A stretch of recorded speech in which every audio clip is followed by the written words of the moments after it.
Dari ribuan pulau yang membentuk Nusantara, ada satu pulau yang menanggung beban paling berat.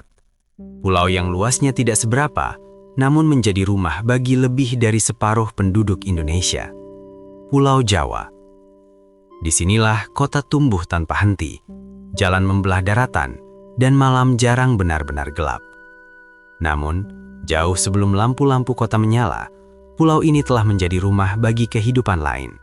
Kehidupan yang tidak membangun, tidak mencatat sejarah, dan tidak meninggalkan jejak selain bekas kaki di tanah basah.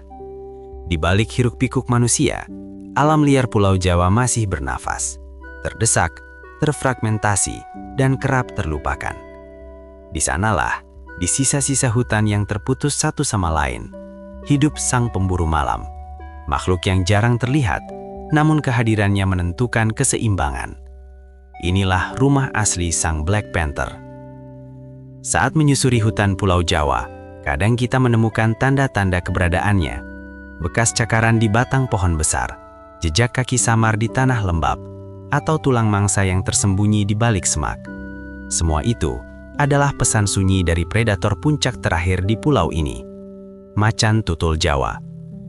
Setelah harimau Jawa dinyatakan punah, macan tutul menjadi satu-satunya kucing besar yang masih bertahan di Pulau Jawa. Ia bukan pemburu yang mengandalkan kekuatan semata, melainkan kecerdikan, kesabaran, dan kemampuan membaca ruang. Tubuhnya ramping, gerakannya senyap, dan penglihatannya tajam dalam gelap. Sebagai predator puncak, macan tutul berada di posisi tertinggi dalam rantai makanan. Namun posisi ini bukan berarti tanpa ancaman. Justru sebaliknya, mereka adalah yang pertama merasakan dampak ketika keseimbangan alam mulai runtuh. Macan tutul Jawa tergolong dalam genus Panthera, kelompok kucing besar yang sama dengan singa, harimau, dan jaguar. Namun isolasi pulau telah membentuk mereka menjadi subspesies tersendiri. Studi genetik menunjukkan bahwa macan tutul Jawa telah terpisah dari kerabat Asia lainnya sekitar ratusan ribu tahun yang lalu. Sejak saat itu, mereka berkembang mengikuti irama Pulau Jawa. Setiap individu membawa pola totol yang unik. Tidak ada dua macan tutul dengan corak yang sama. Pola ini berfungsi sebagai kamuflase alami, membantu mereka menyatu dengan bayangan hutan, dengan cahaya matahari yang menembus kanopi, dan dengan gelapnya malam. Namun pada sebagian individu, pola itu nyaris tak terlihat. Di bawah cahaya redup, tubuh mereka tampak hitam legam, bayangan yang bergerak tanpa suara. Inilah yang dikenal sebagai Black Panther, atau yang lebih akrab disebut di Indonesia sebagai macan kumbang. Banyak yang mengira mereka spesies berbeda, bahkan mengaitkannya dengan mitos. Padahal, macan kumbang adalah macan tutul Jawa yang mengalami kondisi genetik melanistik. Kondisi ini ditandai oleh peningkatan produksi pigmen gelap yang disebut melanin. Sebagai kebalikan dari albino, melanisme membuat warna hitam menjadi dominan pada bulu. Namun di balik warna gelap itu, totol khas macan tutul tetap ada, hanya tersembunyi dan akan terlihat samar saat terkena cahaya terang. Melanisme bukanlah fenomena langka di dunia kucing besar. Kondisi ini telah ditemukan pada belasan spesies kucing yang berbeda.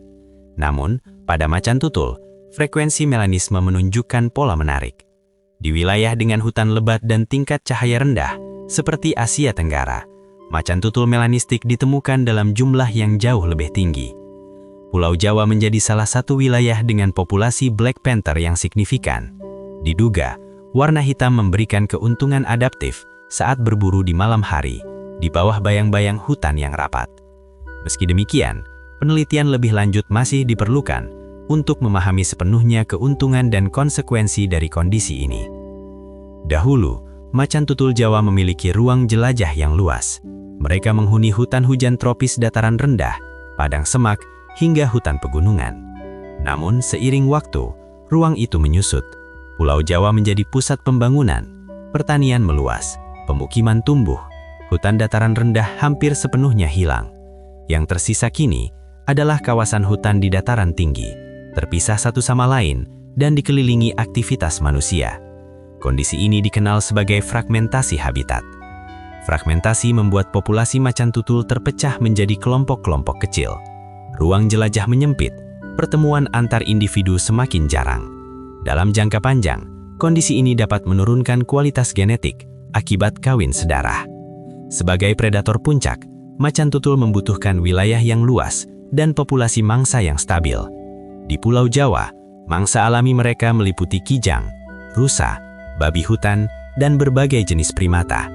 Namun, tekanan manusia tidak hanya mengurangi habitat predator, tetapi juga mengurangi populasi mangsa. Perburuan, alih fungsi lahan, dan gangguan manusia perlahan mengikis fondasi ekosistem. Ketika mangsa alami berkurang, macan tutul menghadapi pilihan sulit: bertahan di hutan yang kian miskin atau mendekati wilayah manusia. Di tepi hutan, ternak menjadi mangsa yang lebih mudah, terikat, terkurung, dan tidak memiliki mekanisme pertahanan alami. Konflik pun tak terhindarkan. Bagi manusia, macan tutul dianggap ancaman. Namun bagi macan tutul, itu adalah usaha terakhir untuk bertahan hidup. Konflik manusia dan satwa liar bukanlah persoalan hitam putih. Ia adalah hasil dari ruang hidup yang semakin sempit dan pilihan yang semakin terbatas. Meski demikian, macan tutul Jawa dikenal sebagai predator yang adaptif. Mereka mampu menyesuaikan waktu aktivitas, memanfaatkan medan terjal, dan menghindari pertemuan langsung dengan manusia. Kemampuan memanjat memberi mereka keunggulan tambahan. Mangsa dapat diseret ke atas pohon, disimpan dari gangguan predator lain, dan dimakan perlahan. Strategi ini memungkinkan mereka bertahan di habitat yang terfragmentasi. Namun, adaptasi memiliki batas. Tidak ada spesies yang dapat terus bertahan tanpa ruang dan keseimbangan. Pulau Jawa sering dipandang sebagai simbol kemajuan dan kepadatan. Namun di balik itu, pulau ini juga menyimpan keanekaragaman hayati yang luar biasa. Sebagai rumah bagi macan tutul Jawa, Pulau Jawa memegang peran penting dalam konservasi kucing besar Asia.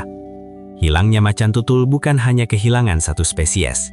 Ia adalah tanda bahwa ekosistem telah runtuh. Sebagai predator puncak, keberadaan mereka menjaga keseimbangan populasi mangsa, mencegah blodakan spesies tertentu, dan mempertahankan struktur hutan.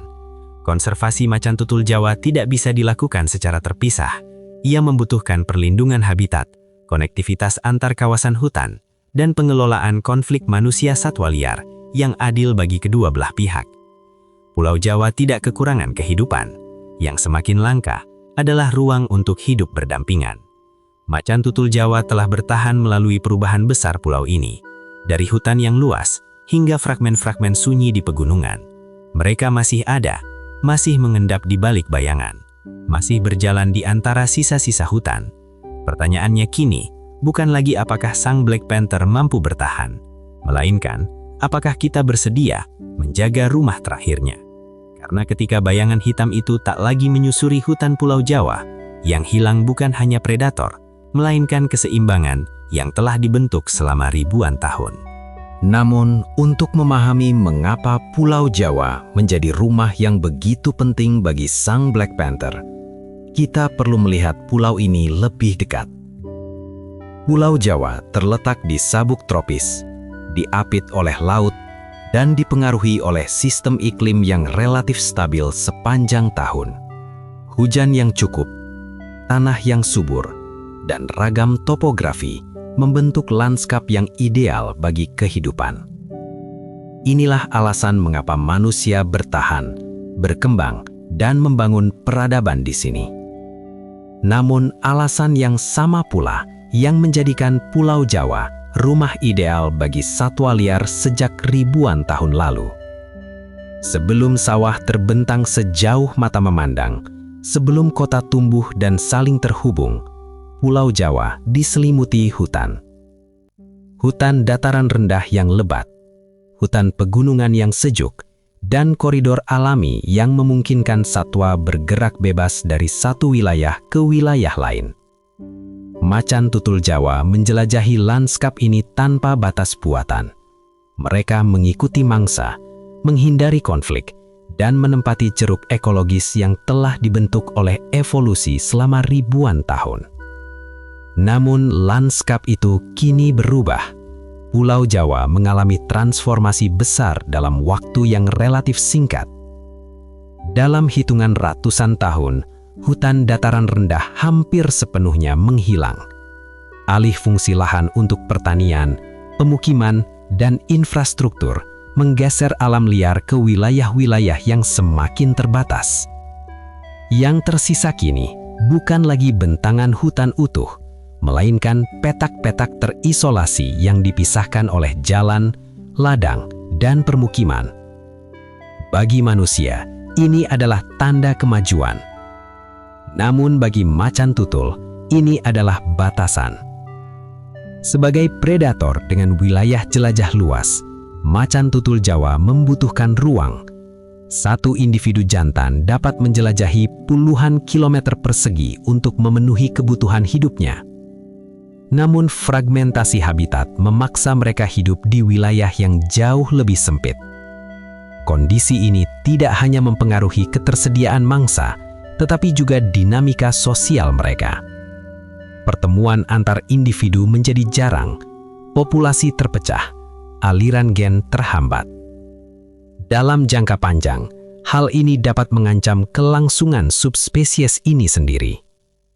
Pulau Jawa sering disebut sebagai pulau terpadat di dunia, namun kepadatan bukan hanya soal jumlah manusia, ia juga berarti tekanan konstan terhadap sumber daya alam, ruang, dan keheningan. Bagi macan tutul Jawa, keheningan adalah kebutuhan. Mereka adalah pemburu penyendiri, mengandalkan kesabaran dan kejutan. Kebisingan, cahaya buatan, dan aktivitas manusia mengganggu ritme alami mereka. Akibatnya, macan tutul harus menyesuaikan diri. Di banyak wilayah, aktivitas macan tutul bergeser menjadi lebih nokturnal. Mereka bergerak lebih banyak di malam hari, menghindari jam-jam ketika manusia aktif. Ini adalah bentuk adaptasi. Namun, adaptasi ini memiliki konsekuensi. Berburu di malam hari membutuhkan kondisi tertentu. Disinilah warna hitam sang Black Panther kembali memainkan perannya. Di dalam gelap hutan malam Pulau Jawa, warna hitam menjadi keuntungan. Bayangan menyatu dengan bayangan, gerakan nyaris tak terdeteksi. Disinilah melanisme mungkin memberi keunggulan bagi sebagian individu. Namun, warna hitam saja tidak cukup untuk menjamin kelangsungan hidup. Macan tutul Jawa tetap bergantung pada kesehatan ekosistem secara keseluruhan.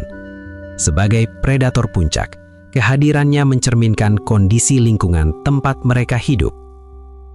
Jika macan tutul masih ada, artinya masih ada mangsa, masih ada hutan, masih ada kehidupan liar. Namun ketika mereka menghilang, itu adalah tanda bahwa sesuatu telah rusak jauh di bawah permukaan. Di beberapa kawasan, macan tutul Jawa masih bertahan di taman nasional dan kawasan lindung. Tempat-tempat ini menjadi benteng terakhir bagi alam liar Pulau Jawa. Namun, kawasan lindung pun tidak sepenuhnya aman. Batas yang kaku membatasi pergerakan satwa. Hutan yang terkurung tidak selalu mampu menopang populasi predator jangka panjang. Tanpa konektivitas antar kawasan, populasi macan tutul akan terus terisolasi. Upaya konservasi kini berhadapan dengan tantangan besar. Di satu sisi, perlindungan satwa liar mutlak diperlukan. Di sisi lain, konflik dengan manusia tidak bisa diabaikan. Peternak kehilangan ternak, masyarakat merasa terancam. Solusi yang berkelanjutan tidak dapat dicapai dengan menyalahkan satu pihak. Konservasi membutuhkan pendekatan yang mempertimbangkan manusia sebagai bagian dari lanskap. Beberapa upaya telah dilakukan. Peningkatan kesadaran masyarakat, pengelolaan ternak yang lebih aman, penguatan kawasan hutan dan koridor satwa. Namun jalan masih panjang. Pulau Jawa adalah ruang yang terbatas. Setiap keputusan memiliki konsekuensi. Pertanyaannya bukan lagi apakah kita mampu hidup berdampingan dengan macan tutul Jawa, melainkan apakah kita mau. Macan tutul Jawa tidak meminta pulau ini dikembalikan seperti dahulu. Ia hanya membutuhkan cukup ruang untuk bergerak, cukup hutan untuk bersembunyi, cukup mangsa untuk bertahan hidup. cukup keheningan untuk tetap menjadi bagian dari Pulau Jawa. Sang Black Panther bukan sekedar simbol eksotis. Ia adalah pengingat bahwa alam liar masih ada di tengah kepadatan manusia. Selama bayangan hitam itu masih melintas di pepohonan, Pulau Jawa belum sepenuhnya kehilangan jiwanya. Namun jika suatu hari bayangan itu tak lagi kembali, kita tidak hanya menghilangkan satu predator puncaknya, melainkan rumah yang seharusnya kita jaga bersama.